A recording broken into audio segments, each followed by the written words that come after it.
a heartbeat. I had to do it on a heartbeat. While other folks been working by the light of day.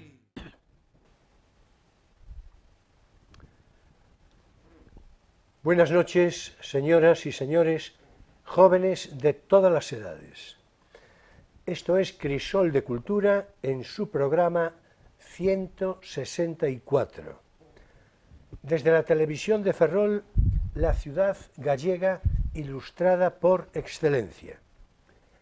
Y es desde esta geografía del noroeste de España que damos a todos ustedes, a todos vosotros, la más cordial bienvenida en este sábado 8 de julio de 2023. Saludos de grande afecto a todos nuestros espectadores en Hispanoamérica y en general a todos cuantos entiendan y conozcan la lengua española. Y bien, hoy ocupará nuestra conversación la memoria en homenaje a la Revista de Occidente, publicación española que cumple 100 años justo en este momento, porque es tal que salió de imprenta su primer número en el mes de julio del año 1923. Revista meritísima y por tantos motivos crucial en el pensamiento español del siglo XX y hasta hoy mismo, será enseguida que le entremos más al detalle y al pormenor de su evolución desde su perspectiva ya centenaria. Me acompaña a tal fin de conversación Emilio Saldaña, profesor de filosofía, y será con él, será entre nosotros dos, que distraigamos y destaquemos la importancia sobresaliente de la Revista de Occidente. Bueno, buenas noches, Emilio. Buenas noches. Tenemos hoy una tarea en verdad singular y atractiva, ¿no? Bueno, con todo, sea de recordar que el pasado día 27 de junio falleció Carmen Sevilla, actriz y cantante muy sobresaliente y, por cierto, también presentadora de televisión, que lo fue además con éxito memorable. Y a reserva de poder dedicarle otro día próximo un detalle más pormenorizado a su biografía mejor y más completa, vayan en todo caso ahora algunos apuntes significativos como avance para honrar su memoria. De nombre completo, María del Carmen García Galisteo, fue conocida siempre por su nombre artístico, Carmen Sevilla. Había nacido el 16 de octubre de 1930, naturalmente en Sevilla, y su carrera como actriz y cantante fue reconocida y honrada con muchos premios y distinciones. Por buen ejemplo, mejor actriz principal en La fierecilla domada, película del año 1955, premio del Sindicato Nacional del Espectáculo, que lo fue del año 1956 por esta película, Cruz de Artes, Ciencias y Letras de España del año 1960, nuevo premio del Sindicato Nacional del Espectáculo en el año 1970 como mejor actriz en la película Enseñar a un sinvergüenza. Ahí tenemos un fotograma espléndido y otros que han de seguir honrando plásticamente a Carmen Sevilla, a su belleza extraordinaria. Medalla de oro al mérito en el trabajo en el año 2001, medalla de oro al mérito en las Bellas Artes en el año 2003, en fin, y así muchos otros. Casada en 2 ocasiones, en principio con Augusto Algueró, un músico muy popular en aquellos años. Se casaron en el año 1961 y se separaron en el año 1974. Volvió a casarse más tarde, en el año 1985, con Vicente Patuel Sánchez de Molina, y este matrimonio perduró hasta la muerte de su marido en el año 2000. Cabe decir que Carmen Sevilla estuvo rodeada desde en su infancia, ya de principio en su vida, a poco de su ambiente de infancia, rodeada entre su familia, digo, de amistades próximas por gentes vinculadas al periodismo y la literatura. Por buen ejemplo, su propio padre, Antonio García Padilla, compositor y letrista, y por igual su abuelo paterno, José García Rufino, periodista satírico muy conocido en su época. Fue así que pronto entró Carmen Sevilla, claro, en el Conservatorio de Música, y a poco de iniciados los años 40, pues ya se protagonizó como cantante con la ayuda nada menos de la mano de Estrellita Castro. Hizo su debut como actriz en el año 1947 con un mínimo papel en la película Serenata Española, pero fue ya en el año 1949 que reapareció ya con un protagonismo importante junto al memorable cantante mexicano Jorge Negrete, por entonces en todo su esplendor, y cuya actuación iba a convertir a Carmen Sevilla, además, en un referente artístico muy notable de la llamada época de oro del cine mexicano. Jalisco canta en Sevilla fue la película que protagonizó junto con Jorge Negrete, y ya después con otro grande, Pedro Infante, sería su pareja en Gitana tenías que ser. Bueno, por cierto, cabe decir una curiosidad que se dice de que Jorge Negrete, en alguna escena de película en la que tenía que besarla,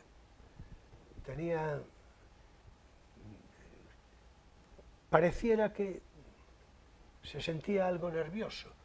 No se sabe si... Intimidado, supongo. Sí, sí, es una cosa curiosa, porque esto de ser así, y probablemente sí, de hecho hay fotogramas. Esas cosas pasan. Tony Curtis, con Faldas y a lo loco, tenía que besar a Marilyn varias veces y después contaba que era como besar a Hitler. Así que sí, algunas cosas les pasan a los hombres cuando se encuentran con esas situaciones. Sí, lo de Jorge Negrete no creo que fuese, no creo que fuera la experiencia Hitler, ¿no? esa, pero digo lo de... Sí, pero sí, algo, bueno, había una diferencia de edad. Y era muy joven. Cerca de 20 años. Sí, era, ¿no?, muy joven. Pero es curioso, es curioso. Y respecto a Pedro Infante, que después Gitana tenías que ser, ¿no? Ahí sí que confesamente Carmen Sevilla dijo que, bueno, vamos a decir convencionalmente que se había enamorado de Pedro Infante. Pedro Infante le caló mucho pero ella, que tenía un manifiesto sentido del pudor, más allá de la época, nunca tuvo, o sea, no tuvo con Pedro Infante nada, e hicieron alguna que otra escapada, así de un par de días, pero, repito, no tuvieron ninguna intimidad más allá de lo que pueda pensarse, en todo caso, ¿no? Sí, sin embargo, ella, repito, confesó que sí le gustaba particularmente Pedro Infante. Claro, hay que tener en cuenta aquellos tiempos, ¿no? Sí, bueno, y también el hecho de que ella era una mujer muy católica. Sí, Tardó mucho tiempo en fin, no digo descatolizarse, pero sí en liberarse un poco.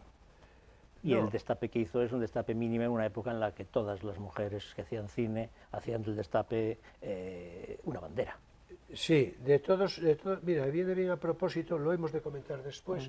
Yo iba a decir precisamente lo de católica, apostólica y romana, porque lo era, sí, es que lo era en ese sentido declarativo de ella. Es decir, para que no cupiese duda, hay que tener en cuenta que, como acabo ahora mismo de glosar, ella ya crece en un ambiente familiar. No es el caso de la marginalidad de otras procedencias. Sí, en España o fuera de España, ¿no? Ella está en un ambiente, digamos, social, cultural, de cierto, en fin, que le mueve crece en eso, y naturalmente su educación pues es la que corresponde sobre todo al momento histórico y en todo caso a la tradición española. Entonces, católica, apostólica y romana. También iba a decir que no mojigata, es decir, mojigata en el sentido literal del término, mojigata no lo fue nunca, porque eso tiene una connotación casi ridícula, ¿no? Pero sí, era católica, apostólica, romana. Bueno, voy a comentar una anécdota que te va a gustar mucho y espero que a los espectadores también. Yo esto lo sé, yo lo tenía olvidado, pero eso es lo de menos. Conocía la anécdota, pero la tenía olvidada. Pero me la refrescó un artículo in memoriam que le dedicó Juan Manuel de Prada a Carmen Sevilla. En el ABC. Sí, en el ABC con ocasión de su muerte. Y que tituló de un modo muy expresivo y emotivo, Bella del Señor. Yo creo que le va del todo. Cogiendo el título de la novela de Cohen. Sí, Bella del Señor. Entonces cuenta la anécdota es jugosísima. Luis María Ansón, maestro de periodistas e intelectual notabilísimo, ¿verdad? Y académico de la lengua. Y académico de la lengua, académico con todos los fundamentos, quiero decir, porque hay otros que no tanto, ¿no? Bueno, no vamos a criticar a los otros. Exactamente. Bueno, pero la precocidad intelectual de Luis María Ansón está muy clara, y es por entonces, precisamente, cuando él se encuentra en una perspectiva de, no sé el año, pero ella se casa en el 61, cuando Luis María Ansón le pide una entrevista, ella se la concede en su casa, y la va a visitar en su casa. Está casada en primeras nupcias con Augusto Algueró, así que entiendo yo que será a mediados de los 60, más o menos. El día que conciertan de verse, su marido, Augusto Algueró, no está en casa, está de viaje, está ella sola. Y, en fin, se saludan, las cortesías de rigor, y ella de inmediato, muy a poco, antes de iniciar la entrevista, le dice que si no tiene inconveniente, le gustaría que la acompañase a su dormitorio. No es lo que estáis pensando. No. Hombre, después de lo que dijimos de ella, no debería de ser, ¿no? Claro. Ella en su dormitorio, que seguramente era una habitación generosa, ¿no?, de superficie y demás, ella en su dormitorio tenía un altar dedicado a la Virgen, un altar, naturalmente, por su propia iniciativa. Ella hizo que situasen allí un altar con reclinatorios para orar, para rezar, con reclinatorios, repito. Entonces le invitó a Luis María Ansón, que ella quería rezar antes de la entrevista, y le invitaba a él a que hiciera lo propio. Para Y en que efecto, les inspirara el Espíritu Santo en la entrevista. en todo caso, eso es lo ocurrido literalmente. Sí, Hubo yo ya uno- sabía que era una mujer muy religiosa. Sí, hubo unos Ave Marías por el medio, porque claro, la Virgen además, y tan pronto pasados esos Ave Marías, ella misma, claro, porque le sugirió a Luis María Ansón, dice, ahora, si te parece, empezamos la entrevista. Y así fue. La anécdota, estás de acuerdo en que es, en que es jugosísima, ¿no? Por singular, sobre todo. Me gustaría que hubiera una foto. Sí, bueno, pero eso ya es una maldad de Emilio. Es una maldad de Emilio que yo además puedo compartir, ¿eh? Pero... Y por seguir con el anecdotario, ya, el otro día lo hablábamos tú y yo, hablamos de la belleza particular Sí. de Carmen Sevilla, ¿no? Y esto sí que ya no lo sabía yo, también me lo ilustra El Juan artículo. Manuel de Prada en el artículo. Incluso me impresionó, porque tú sabes cuáles son, digamos, mis prototipos de mujer idealizadas en el imaginario del cine, ¿no? Es decir, Sofía Loren, Brigitte Bardot, y ahí se queda la cosa, ¿eh? Quiero decir, no... Y no hay un hueco para Ava Gardner por ahí. Ay, sí, hombre, no va a haber, ¿cómo no va a haber? Siempre hay un hueco para Ava Gardner. Sí, por supuesto, por supuesto. Pero tiene una... Hay una racialidad parecida en Ava Gardner y en Sofía Loren, estarás de acuerdo. Así, ¿no? Entonces, ya, como Sofía Loren, tengo yo un... ¿Qué le vamos a hacer? Sofía, nunca lo sabrás. Si nos estás viendo... O sí, ojalá, ojalá. Bien, en todo caso, iba a decir que él viene a filmar Pan, Amor y Andalucía en el año 58, me parece que es, con Vittorio De Sica. Claro, que venía Vittorio De Sica.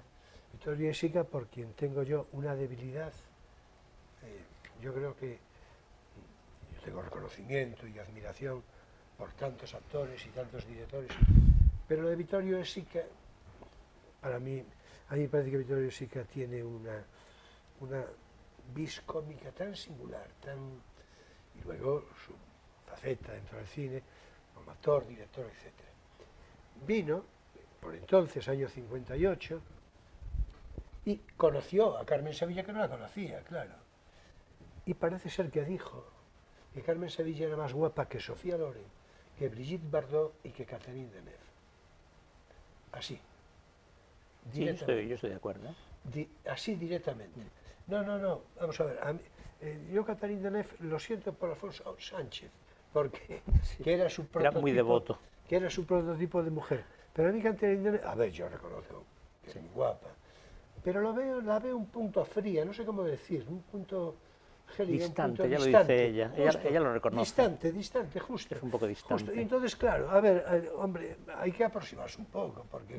Es una pena que Hitchcock no haya hecho una película con ella, porque entra en la serie prototípica de rubias frías y distantes, por lo menos en la imagen que le gustaba a él. Sí, no, sin duda.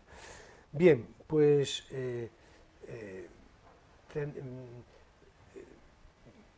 en todo caso, sea o no así, para gustos, pero Carmen Sevilla era una mujer bellísima, bellísima. Era un dibujo perfecto, es decir, es que no sé cómo decirlo, ¿no? Porque, ¿verdad? Y bueno, pues entonces vamos a continuar así un poco por cerrar el comentario. Su carrera cinematográfica, a ver si realización nos puede poner otra vez ahí el fotograma ese de a pantalla completa, tan atractivo, como ¿Cuál? uno El que triple, puso el hace, tríptico. ahí lo tenemos, porque son tres perspectivas, la verdad es que muy bien buscadas, ¿verdad? Es decir, muy, sí. con un cromatismo variado, la gestualidad, etcétera, ¿no? Bueno, pues después su carrera cinematográfica iba a ser impresionante, cerca de 90 películas o algo así, ¿no? Y además casi todos sobresalientes, unos más que otros, pero casi todos sobresalientes. Voy a citar algunos así, digamos, a vuela frase. La hermana San Sulpicio, inspirada en la novela de Palacio Valdés, claro. Sí. Dirigida por Luis Lucía en el año 52, con Jorge Mistral, Julia Cabalba, Antonio Riquelme, Antonio Zores, en fin, y algunos otros, ¿no?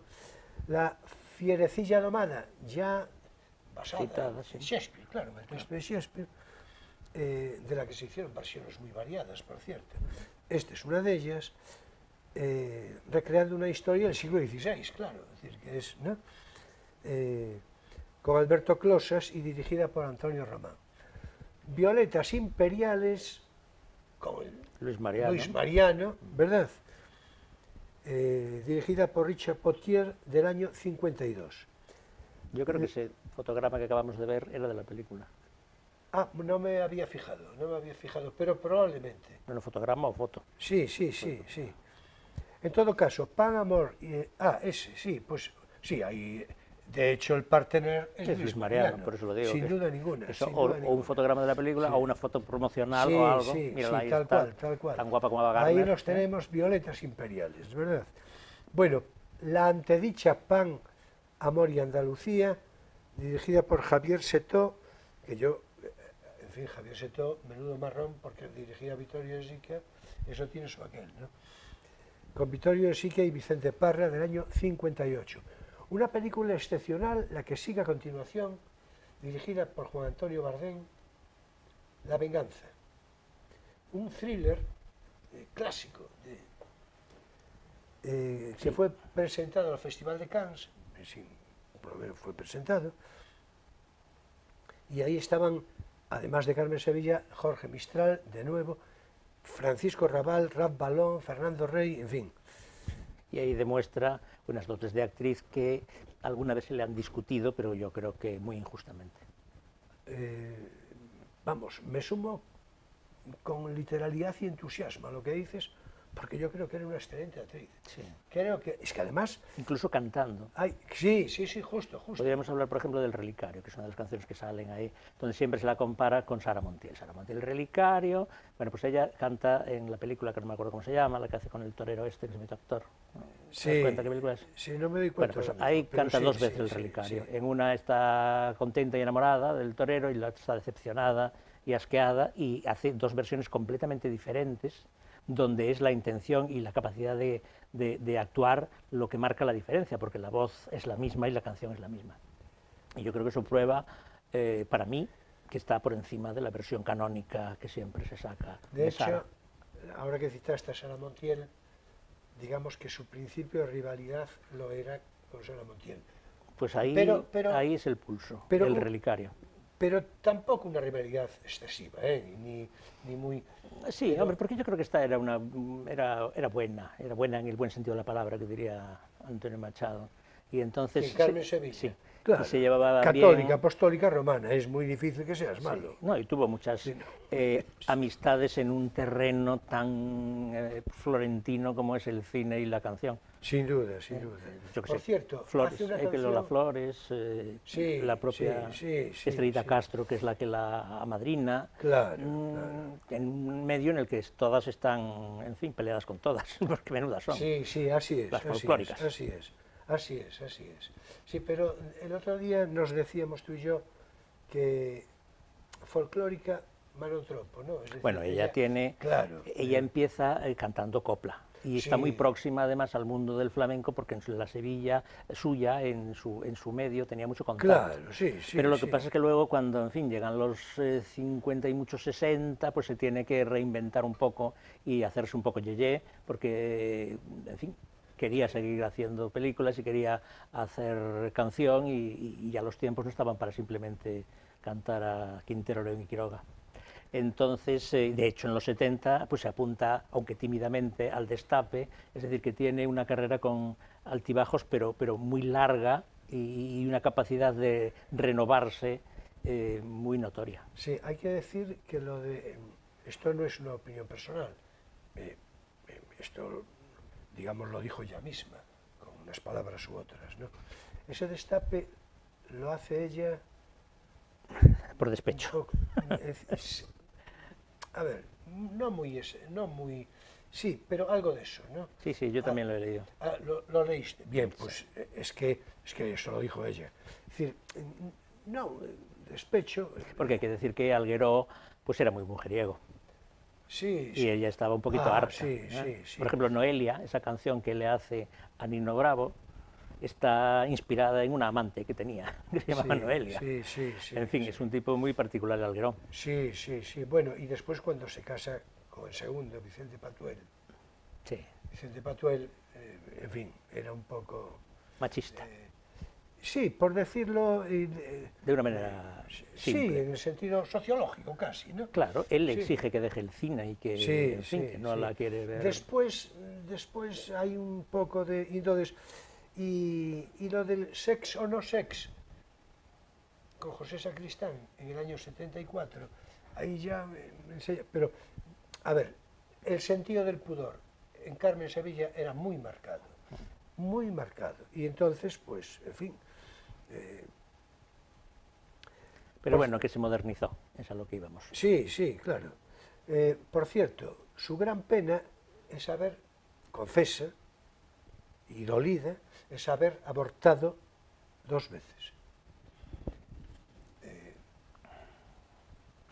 Que esto son circunstancias que yo, en realidad, no puedo comentar con detalle porque lo desconozco, ¿no? Por qué se produjo y todo esto, porque resulta un poco contradictorio con su referencia moral, religiosa y demás, ¿no? Entonces, a saber, ¿no? Bueno, pues hasta aquí nuestro homenaje personal por hoy, que haremos lo posible para en un programa próximo. Hombre, si pudiéramos ver los 2 relicarios, eso ilustraría pues, mi posición. Pues a ver, bueno, pues yo estoy de acuerdo. Bueno, y tiene alguna otra, por ejemplo, la guerrillera de Pancho Villa, cantando a Adelita. Si Adelita... Eso no lo conozco. Sí, pero es una versión personalísima de ella, casi poética, cadenciosa, no el arrastrado este de si Adelita se fuera con otro. El corrido... ¿no? Es decir, sí, exactamente. Entonces, en fin, sí, no. Y luego como cantante era muy buena, vamos a ver. Entonces, vaya memoria agradecida y emocionada para Carmen Sevilla, sobre la que a ver si hacemos por volver en un par de semanas, ya no digo antes, ¿no? Pero, bueno, perfecto, pues casi que nos vamos a entrar en lo de la revista Occidente. Venga. Porque me temo yo que todo lo que tenía yo previsto, por razón de tiempo, no vamos a poder distraerlo, pero en atención al invitado que viene la próxima semana, pues a lo mejor le podemos meter de matute un poco de lo de la revista Occidente, ya veríamos en su caso en qué proporción y con qué intención, ¿no? Al final, al cierre del programa, diré de quién se trata y de lo que vamos a hablar, por otra parte. De lo que vamos a hablar, de lo que tú te vas a enterar, estás enterado en parte, y ya no en la otra parte que quise decir. Bueno, en fin. Ahora es tiempo para nuestro espacio divulgativo. No tienes por qué saberlo.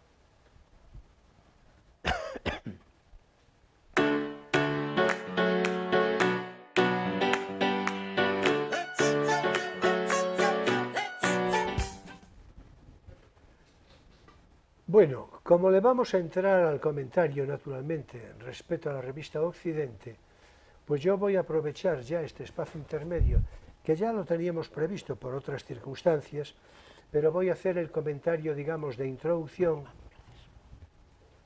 Voy a hacer el comentario de introducción, ponernos en situación, leer algunas cosas que teníamos previstas y ya a continuación, hasta el final, hasta el cierre del programa, continuaremos con esto. Se ha de decir lo siguiente. Ortega y Gasset y Fernando Vela tenían una amistad cumplida y visitada cada día. Y en ocasión memorable, yo creo que es la mejor forma de decirlo, a mediados de abril del año 1923, iban ambos subiendo por la calle de Alcalá, en Madrid, y como resumen de sus divagaciones, las divagaciones de ese momento, de lo que iban hablando, le espetó Ortega a Vela lo siguiente: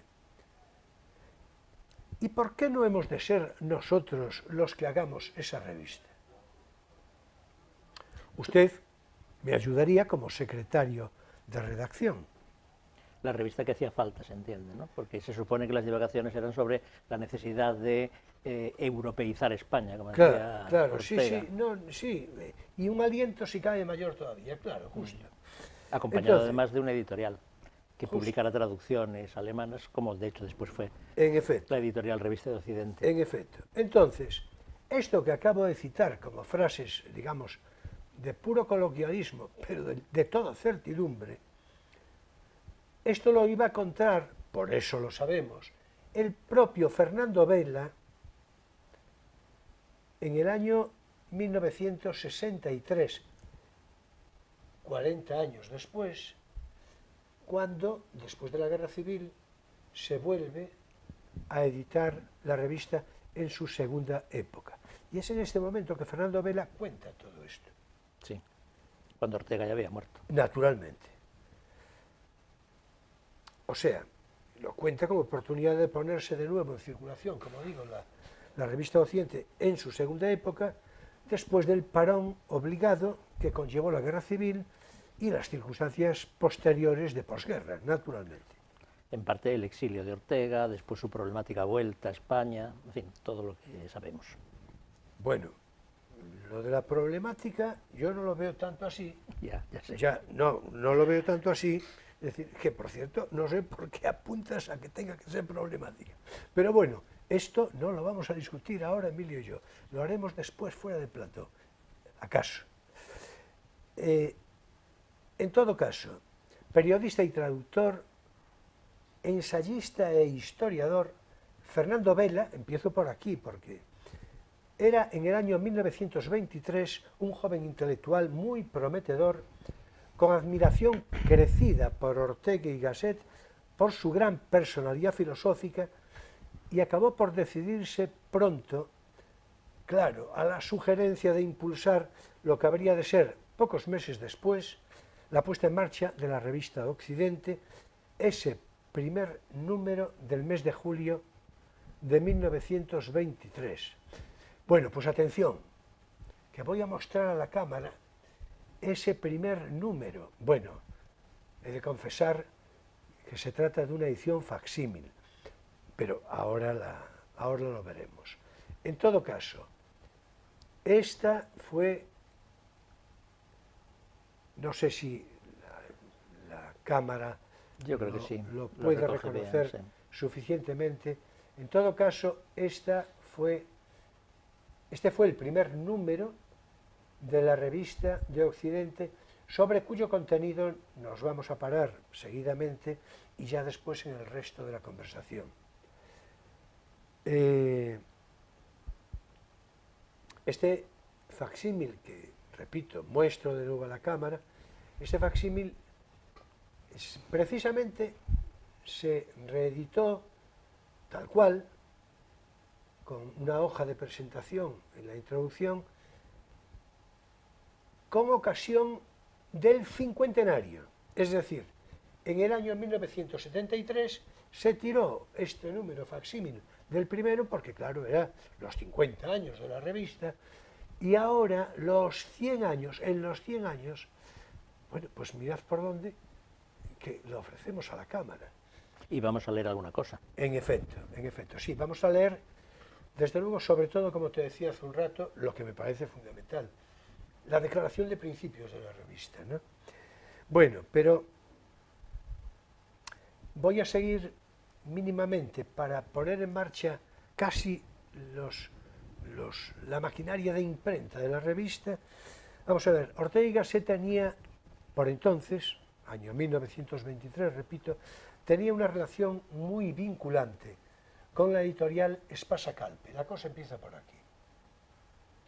Y fue ahí, en lo que hoy se conoce como la Casa del Libro, y que por entonces se llamaba Palacio del Libro. ¿Cómo se degradan las cosas? Bueno, se ha democratizado. Sí, exactamente. Sí. Fue allí, en la Casa del Libro, en el Palacio del Libro, donde, por influencia particular de Ortega, se acomodó la redacción de la revista y donde allí se tertuliaba, había reuniones y todo esto, porque claro, a ver, Ortega mangoneaba aquello. Sí. Hay que decir que las tertulias no eran solo una cosa de cafés, también en librerías se hacían tertulias. Claro, claro.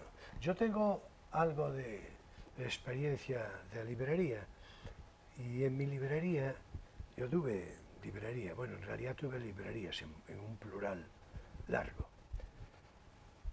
y en todas ellas se hicieron tertulias, en todas, y en todas las geografías y en todos los ámbitos, porque las tuve por aquí y por allí, y en todas se hicieron tertulias, y además surgían de una manera espontánea. A veces, hombre, un poco después había un cierto compromiso ya, ¿no? Y una cierta voluntad de querer hacerlo, pero de una manera espontánea.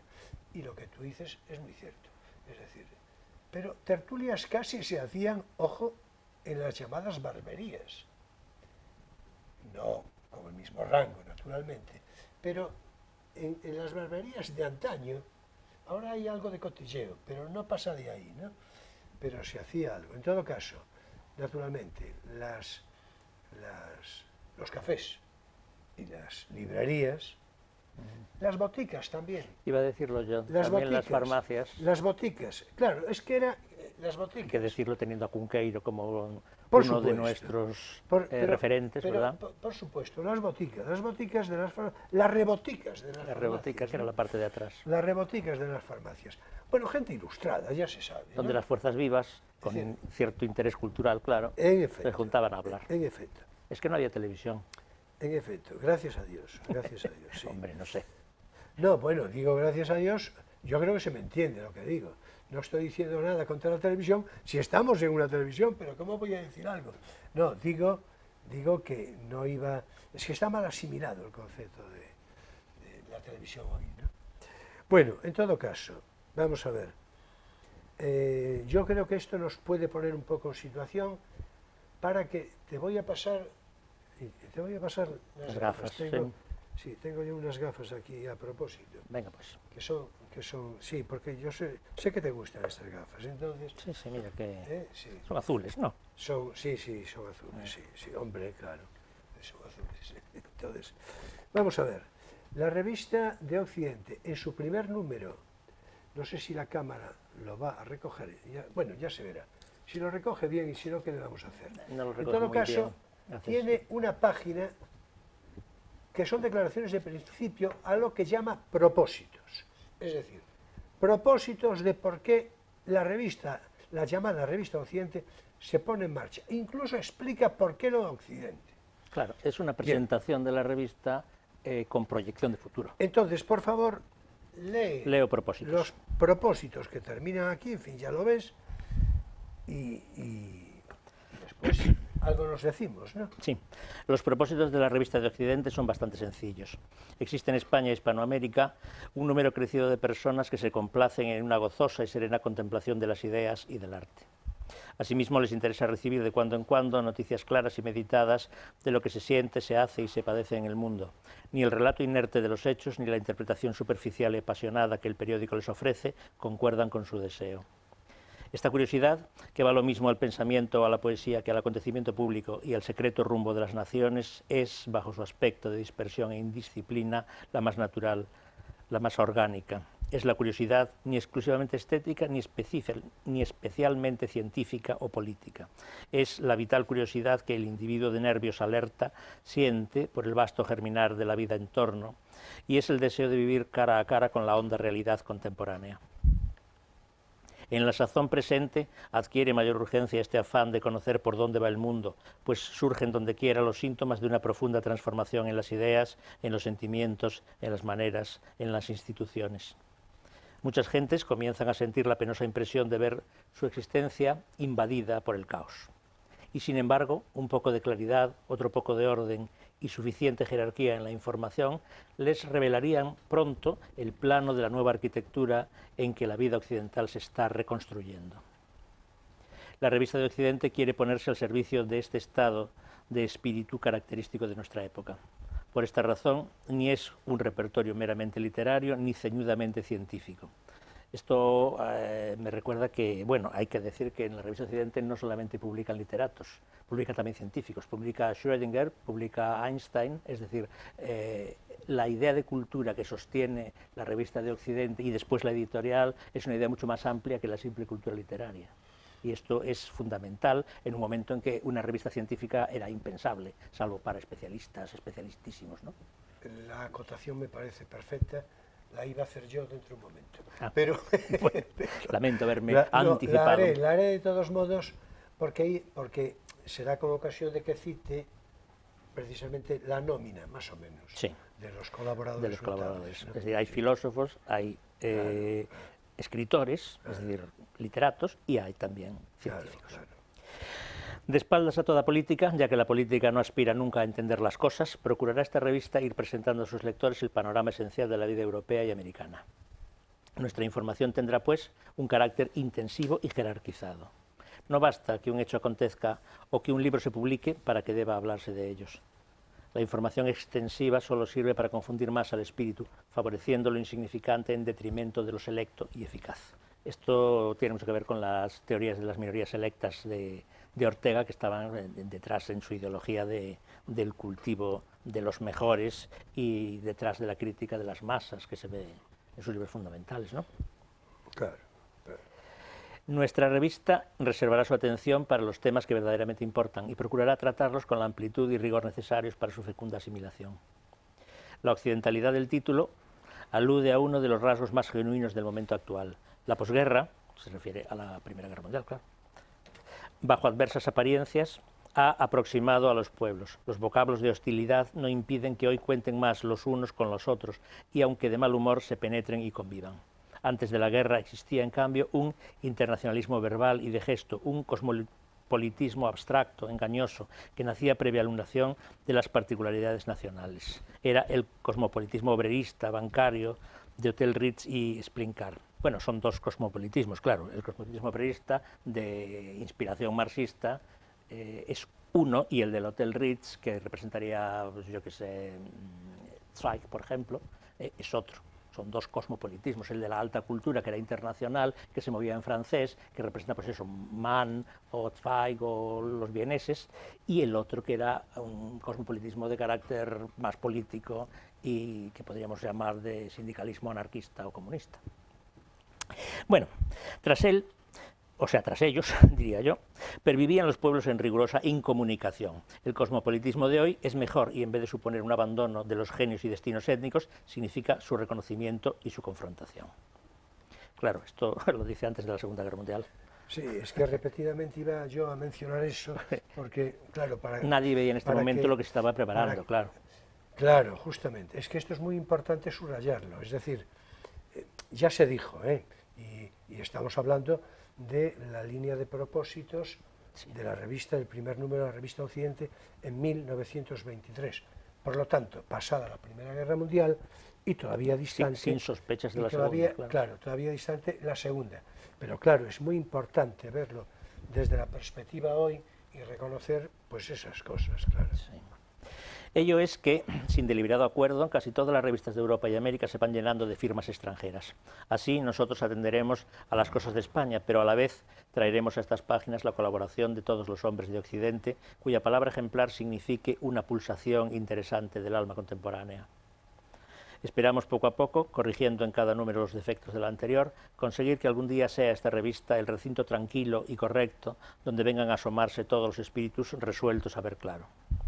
Claridad, claridad demandan ante todo los tiempos que vienen.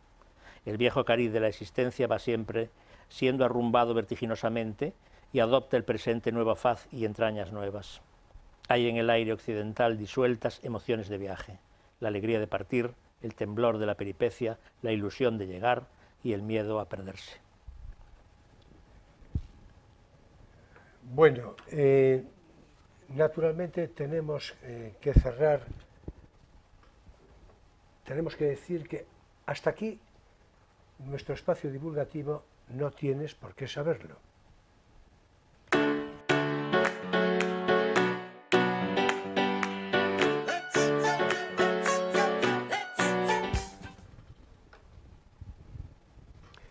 Bueno, y ahora vamos a continuar.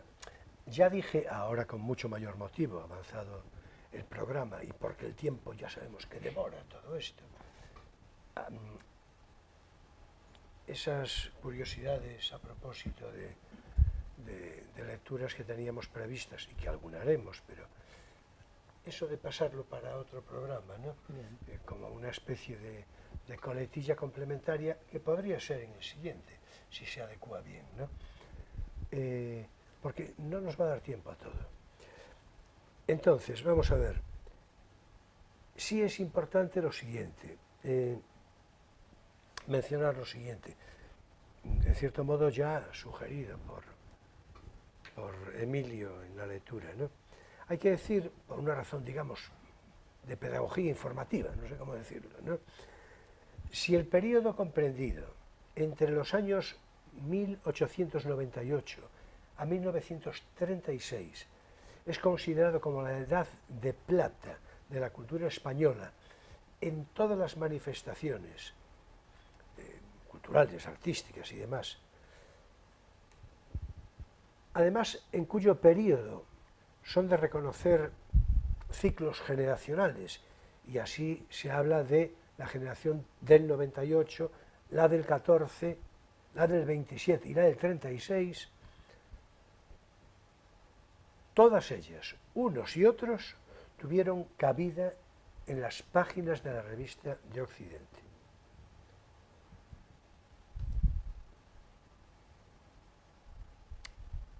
Por ejemplo, esto es una curiosidad puramente testimonial, pero de cierto interés. Fervor de Buenos Aires, de Jorge Luis Borges, se publica en la revista Occidente, pero es que se publica en la revista Occidente antes que en Argentina. Es decir, había ya una efervescencia de, ¿no? Y por cierto, nada menos que de la mano de Ramón Gómez de la Serna. Es decir, con lo cual... Y ahora lo que ya empezó por indicar pertinentemente Emilio. Hay una larga lista muy nutrida de colaboradores eminentes. En lo literario, lo ensayístico, naturalmente el propio Ortega y Gasset, Simmel, que por cierto Simmel, yo ahora no lo diría con rotundidad, pero creo que cuando surge ese artículo ya es post-mortem, pues se muere enseguida. Pues no sé, sí, pero bueno, es filosofía de la moda, creo haber visto, ¿no? Sí, creo que sí, pero bueno, y si no, se iba a morir pronto, ¿no? Pero bueno, Ortega, claro, por supuesto, Simmel, Marañón, Scheller, Weber, Russell, Jung, Mumford, Eugenio Dors, Svevo, Rilke, Kafka, Follner, Joyce, bueno, es decir, es que hay que ver, ¿no? Todo lo que tiene que estar, ¿no? Claro. En ese momento. Wolf, Cocteau, Valéry, Proust, Azorín, Victoria Ocampo, Borges, el antedicho Ramón, claro, Gómez de la Serna, Ayala, García Lorca, Corpus Barga, Aleixandre, Alberti, Cernuda, Gerardo Diego, María Zambrano, Miguel Hernández, Guillermo de Torre, pero también historiadores como Curtius y Huizinga, científicos, decías tú, como sí. Einstein, Schrödinger, Einstein, Cabrera, el padre de la física en España. Y convención, naturalmente, para los ilustradores más singulares, que también tiene muchísima importancia. A saber, Maruja Mayo. Y de Maruja Mayo hay que decir un espíritu surrealista de neta vanguardia, nacida, por cierto, en Galicia, en la localidad de Viveiro, para la toponimia gallega, y otra mujer muy notable, Nora Borges, hermana, claro, del escritor Barradas, que se casa con Guillermo de Torre, que es quizá el crítico literario más importante de la época, yo creo que uno de los del siglo. Se casan Nora Borges. Sí, Nora como Borges. dije Barradas, sí, Barradas. Y un meritísimo, esto quiero subrayarlo mucho porque me temo que no es muy conocido y es una personalidad extraordinaria, un meritísimo también, José Sobral de Almada Negreiros, nacido en Trindade, Santo Tomé y Príncipe, por entonces colonia portuguesa en el África, un artista integral, que aquí destaco yo como pintor y dibujante en esta nómina, pero es que también era escritor y dramaturgo, escenógrafo, poeta, actor, bailarín, sí, es que está claro. Y además todo lo hacía bien. Formó parte del grupo que conformó la revista portuguesa Orfeu, con Fernando Pessoa y Mario de Sá Carneiro. Por eso lo cito de Almada Negreiros, porque me parece muy de mencionar como vivo ejemplo del artista completo característico del modernismo y que me temo no es demasiado conocido por el gran público. Bueno, volviendo al meollo de la revista Occidente, y ya por cerrar el comentario por hoy de su protagonismo y vitalidad cultural y artística, puede decirse que junto con la Gaceta Literaria de Jiménez Caballero, repetidamente aludida en este programa, son ambas, Revista Occidente y la Gaceta Literaria de Jiménez Caballero, ambas digo las que iban a suponer con ventaja sobresaliente sobre cualesquiera otras, que las había muchas, la verdadera introducción a la modernidad en España, sobreañadiendo en el caso de la Revista Occidente un plus de importancia subrayada a propósito de la tarea de pensamiento, de la elaboración filosófica, del estímulo, la recreación y el debate de las ideas. Y hay que decir, además, que en ese momento, los años 20 y 30 del pasado siglo, hay una eclosión de revistas de corte semejante en otros países. Citaré algunas. Países europeos y algunas geografías hispanoamericanas. Por ejemplo, vayan al vuelo algunos títulos a modo de muestra suficiente.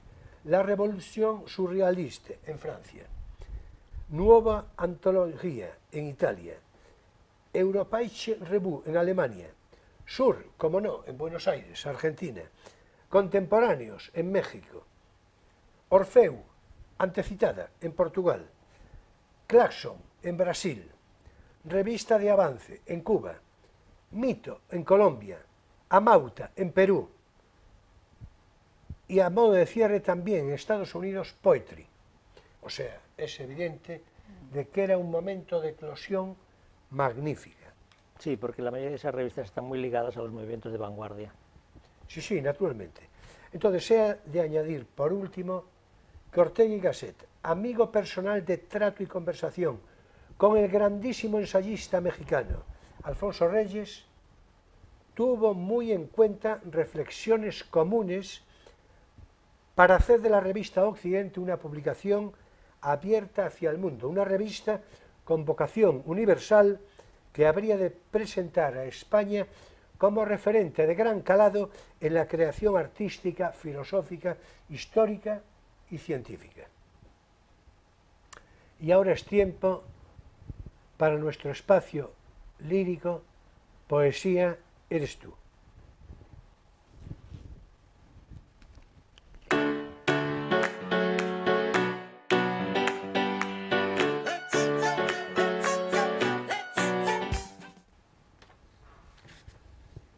Y bien, continuando la lectura de las memorias de Quiquí de Montparnasse, pues un poco a galope tendido, o sea, pero es así, es nuestro sino. Sí, iba a decir, pero como siempre. Exactamente, exactamente. Pero vamos a leer, de mi parte, voy a leer el trozo titulado 1920 y será que lo cierre Emilio con los epígrafes Quisling y Posando. Vamos a ello.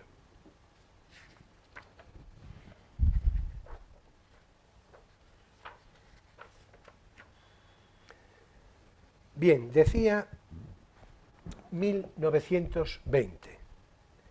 Por la mañana salgo muy temprano. Voy a la Rotonde o al Parnasse Bar, donde hay un árabe muy guapo que todas las mañanas se come media docena de croissants y solo paga uno. Intento imitarle. Está ahí Husson, que ha hecho la revista Montparnasse. Por la noche vendo su revista en las terrazas de los cafés. Gano 5 céntimos por revista. Se convierten en mantequilla para las espinacas. Y además, a menudo me piden que enseñe mis pechos por 10 céntimos. No me hago de rogar. Acaban de ampliar la Rotonde. Ya no voy con tanta fidelidad al Parnasse Bar. Prefiero la luz, las pinturas en las paredes. Y además en la Rotonde también hay cantidad de gente. Me llevo muy bien con la señora de los lavabos, que me deja comer con ella. Le dan muy bien de comer porque Broset quiere que le vayan bien las cosas. Los cocineros me dan agua caliente y puedo bañarme en los aseos. En fin, allí me encuentro como en mi casa. Y sigue lectura Emilio. ¿Y yo leo? Quisling y al cierre Posando. Vale. Hay un nuevo cliente que está como tostado por el sol. Lleva flequillo, tiene aspecto de malo y casi no me atrevo ni a mirarle, pues he oído que le decía al gerente: ¿quién es esa nueva puta? No me ha gustado nada. No he dicho nada porque me da un poco de miedo, pero se lo he contado enseguida a mi amigo, que me responde con admiración: es Quisling. Me han presentado a Quisling. Cuando me ve de lejos, desde una terraza, me interpela tratándome amistosamente de ramerilla o de vieja sifilítica. Estoy muy enfadada. He decidido no volver a hablarle. Qué lástima. Me gustaba. Posando. Quisling me ha prometido que va a dejar de darme la murga. Me ha contratado por 3 meses, pero casi siempre soy una modelo triste. Lanza una serie de gritos para hacerme reír, o bien hace ruidos y hacemos concursos. Es lo único que me hace reír. Además es tan bueno, le robo jabón, agua dentífrica, nunca se queja. Es la persona más servicial que existe. Un compañero magnífico. Zorowski sube varias veces durante la mañana para ver qué tal va la cosa y para divertirse. También viene Fels. Ese no me intimida. Me mira como miraría a un sabroso pedazo de carne en el mostrador de un carnicero. Tiene una sonrisa comunicativa y unos ojos astutos. Se da cuenta de todo.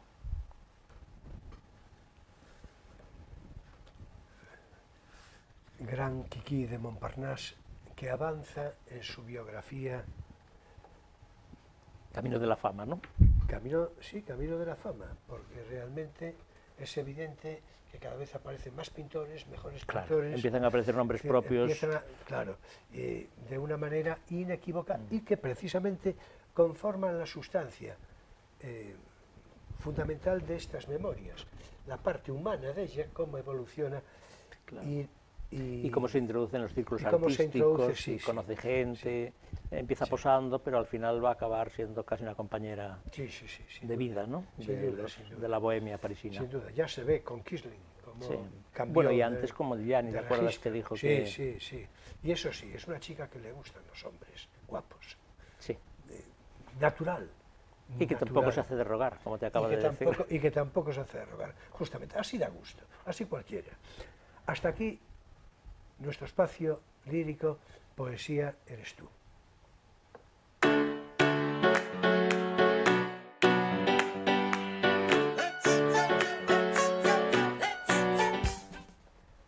Bueno, finaliza también aquí, claro, Crisol de Cultura en este sábado 8 de julio de 2023. Bueno, la próxima semana será nuestro invitado Vicente Araguas, escritor, poeta, crítico literario, con el que por otra parte me cumple sentida amistad, y será con él que hablemos, atención, que esto es una propuesta de Vicente Araguas, yo no tengo nada que ver, yo lo acepté porque yo tengo un sentido de predisposición complaciente para las personas que lo merecen, y a veces para las que no lo merecen tanto. En todo caso, y será con él que hablemos del, atención, 99º aniversario del poema 20 poemas de amor y una canción desesperada de Pablo Neruda, con lo que naturalmente será así que nos anticipemos, como no, al centenario que ha de cumplirse el próximo año y que, si Dios lo permite, glosaremos aquí oportunamente, claro. Con tal motivo, hablaremos entre nosotros, quiero decir, junto con la presencia de Emilio, la de Vicente Araguas, entre nosotros hablaremos de la persona y el poeta, o sea, Pablo Neruda, persona y poeta, porque también por iniciativa de Vicente Araguas me dijo, ¿y eso de la cancelación qué te parece? Y yo le dije, mal. Y entonces me dijo, ¿pero qué te parece? Y dije, me parece una solemne estupidez que caracteriza este tiempo nuestro de hoy. A saber, la conjura de los necios, vaya. Entonces, bueno, dígase lo de la conjura de los necios en homenaje a la memoria del escritor John Kennedy Toole, ¿verdad? Repito, la conjura de los necios. Por otro nombre, la cancelación. Que anda que vaya por Dios, ¿verdad?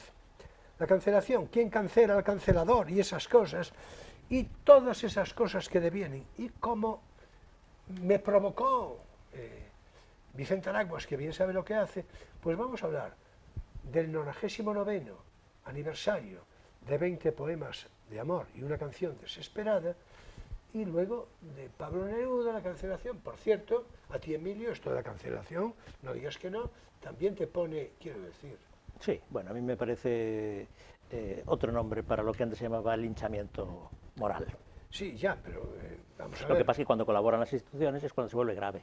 Y sí, cuando la gente lo asume estúpidamente, sin más, por ninguna razón, más que porque se rumorea o porque hay, yo qué sé, en las redes hay así mucho mensaje, pues me parece el doble de tonto. Pero bueno, pues entonces tendrás ocasión de explayarte el próximo día en todo esto, ¿no?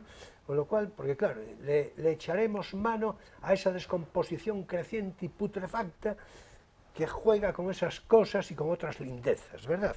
Dios nos asiste en su misericordia, ¿verdad? Pero bueno, pero para compensar tanto cretinismo, tanto quebranto de la idiotez, también hablaremos, a ver si el tiempo lo permite, con Vicente Araguas, de otra sugerencia que nos hizo, a saber, mística y erótica en San Juan de la Cruz. Y también nos iremos por ahí. Y como además creo que traerá alguno de sus últimos libros debajo del brazo, pues vendrá a hablar de su libro. En fin, no sé si el tiempo nos va a dar para... Sí, mucha cosa me parece. ¿Verdad? A mí, y a mí también, y a mí también. En todo caso, ya lo veis, es un programa de no perdérselo, pero de no perdérselo. Entre otras cosas, porque Vicente Araguas, entre su domicilio en Madrid y algunos viajes que hace a Centro Europa, que sé yo por qué cosas, bueno, no todas, pero algunas, y variados escenarios otros en los que se mueve, es tal que no hay manera de traerlo por este plató de Crisol de Cultura con la asiduidad que yo desearía, y la verdad, que también él mismo quisiera, tengo que decir, ¿eh?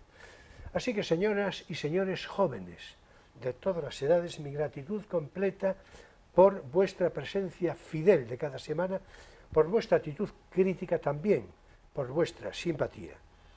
Nos vemos el próximo sábado en Crisol de Cultura, Televisión Ferrol, a las 9:30 de la noche, hora española, con repetición el domingo sobre las 7:30 de la tarde.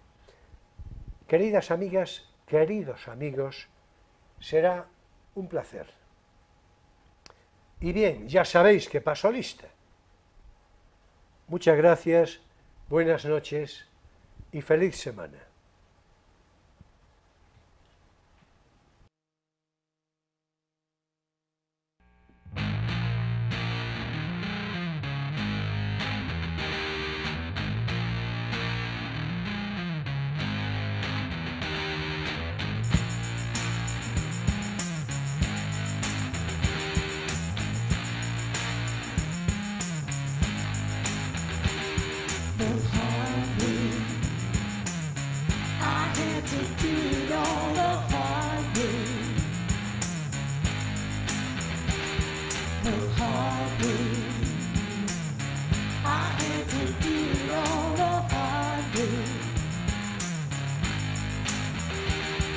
While other folks been working by the light of day.